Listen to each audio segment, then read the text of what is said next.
Magandang umaga, narito ang update ukol sa Bagyong Isang at sa magiging lagay ng ating panahon sa susunod na 24 oras.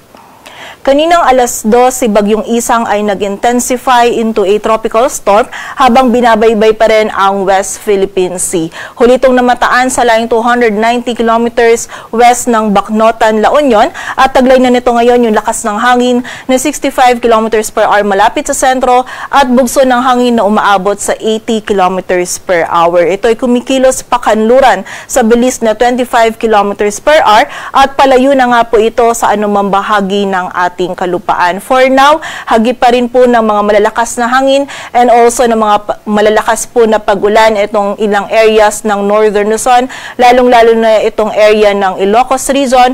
But throughout this day po, possible yan by early noon onwards ay improving weather na po or pawala na po yung epekto ni Bagyong Isang sa anumang bahagi ng ating bansa. Samantala, ang southwest monsoon o habagat naman patuloy pa rin po magdudulot ngayong araw ng mga pag-ulan, lalong-lalo na dito sa may western section ng Central at Southern Luzon, maging sa western section ng Visayas. So, doble ingat pa rin po sa mga kababayan natin sa banta pa rin ng mga pagbaha at pagguho ng lupa. Samantala, yung isa naman pong low pressure area na minomonitor natin sa labas ng ating area of responsibility ay huling namataan sa layo 985 kilometers silangan ng northeastern Mindanao. Mababa po yung tsansa nito na maging bagyo within the next 24 hours. Ngunit yung trough or extension nito for today or ngayong araw ay magdudulot po ng mga pag-ulan dito sa may easternmost section ng Visayas at Mindanao. And throughout this day po, posibleng mas malaking area pa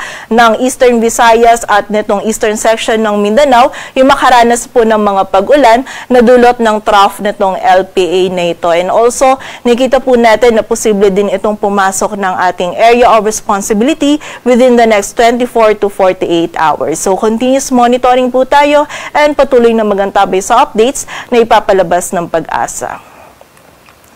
At para nga dito sa ating latest forecast track analysis ni Bagyong Isang, patuloy nga po itong papalayo na sa anumang bahagi ng ating bansa and ina-expect po natin na by this morning ay lalabas na ito ng ating area of responsibility. Muli po, for now, meron pa rin malalakas na hangin and also na malalakas na mga pag-ulan na mararanasan sa ilang areas ng Northern Luzon. But throughout this day po, possible po yan na early noon onwards ay mawawala na po yung epekto ni Bagyong Isang sa anumang bahagi ng ating bansa. And kaugnay nga po ng mga malalakas na hangin na dala ni Bagyong Isang, meron pa rin po tayo nakataas na wind signal number 1 dito sa bahagi ng Ilocos Norte, Ilocos Sur, La Union, maging sa buong bahagi pa rin ng Cordillera Administrative Region, sa northwestern portion ng Nueva Vizcaya, maging sa northern portion ng Pangasinan, maging dito din sa may western portion ng Cagayan, kasama na po dyan yung Babuyan Islands, at sa western portion ng Isabela. So for this morning, posible pa rin po yung makaranas tayo ng mga malalakas na hangin na dulot ni Bagyong Isang. But throughout this day po, or possible mamaya pong early noon is i-lift na natin itong mga wind signals dito po sa mga areas na nabanggit natin.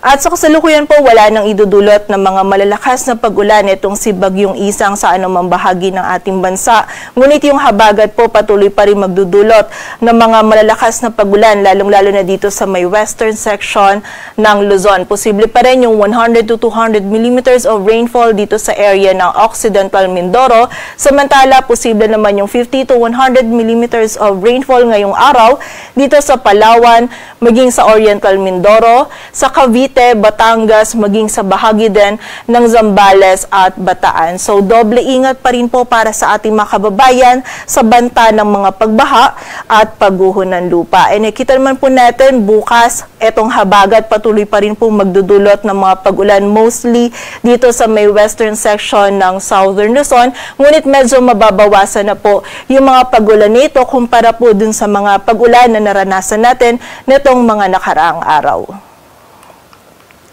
And bukod po sa mga areas natin under wind signal, yung habagat po posibleng magdulot pa rin ngayong araw ng bugso ng mga malalakas na hangin dito sa malaking bahagi ng Central at Southern Luzon, maging sa malaking bahagi din ng Visayas at ilang areas pa ng Mindanao. Samantala, hanggang bukas po magpapatuloy yung bugso ng mga malalakas na hangin na ito na dulot ng habagat dito naman sa area ng Kalayaan Islands. Sa kasalukuyan, wala rin po tayong nakataas na gale warning, ngunit iba yung pag-iingat pa rin sa mga kababayan natin na maglalayag dito sa may northern and western sections ng northern Luzon sapagkat magiging katamtaman hanggang sa maalon pa rin po yung lagay ng ating karagatan. At para nga sa maging lagay ng panahon ngayong araw ng Sabado, makakaranas pa rin po tayo ngayong umaga ng mga malalakas na hangin and also ng bugso po or ng mga pag-ulan dito sa bahagi ng Ilocos Region. Samantala, for the area naman ng Cordillera Administrative Region, magiging makulimlim pa rin po yung panahon dulot ni Bagyong Isang. But muli po, expect natin by early noon onwards or throughout this day is improving weather na po tayo dito sa mga areas na to or wala na po magiging epekto si Bagyong Isang pagsapit po ng tanghali onwards. And then meron na lamang po tayong mararanasan ng mga isolated na mga pag-ulan dulot po ng mga localized thunderstorms.